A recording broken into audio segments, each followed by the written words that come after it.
My name is Ryan Skinner, and I am the lead vermiculturist at Raw Sustainable Living.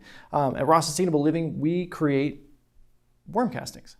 And worm castings are basically, we create an environment for our worm employees, our worms, to basically eat and live their life happily. And as they do that, they eat our special food mix and they pass it through their bodies and poop it out.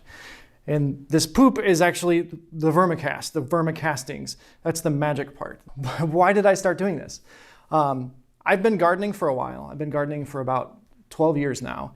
And part of gardening process is always learning about how you can keep your nutrients on your land, how you can stop buying bagged soil all the time. So I got into composting. And the first time I built a compost pile, it was magic. You see it heat up, you go out there in the morning and you turn it with a pitchfork and it's just steaming. And knowing that that is just microbes that love heat, creating heat and breaking down your compost pile so that you can have a rich soil that you can put on your gardens year after year. So that got me passionate about compost. So then you hit the winter time, and what do you do? What do you do in the winter when you like to compost, but you're still creating food waste and you're bringing in other kinds of things that you want to prevent going from your house to the landfill? Looked into it, and I was driving my car to work and heard about vermicomposting, composting indoors with worms in just simple bins, and looked into it, and it seemed like a really great way to take my family's waste products and turn them into a resource for our garden next spring.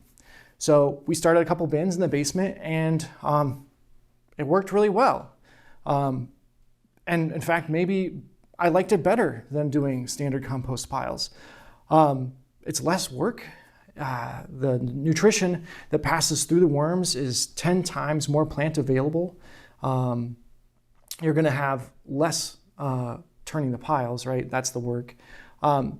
It's going to be less smelly. Like the first thing you think of is, oh, I'm bringing worms and creatures and putting them downstairs with my nasty waste. It's going to smell bad. But the worms eat the bacteria and the fungi that are growing on top of the food.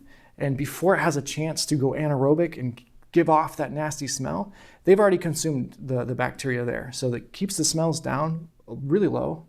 And it's just a really nice, easy way to take some of your waste streams, whether it's, we're all ordering things online these days, cardboard boxes and paper and food waste, and turning them into something great for your garden. So that's basically why.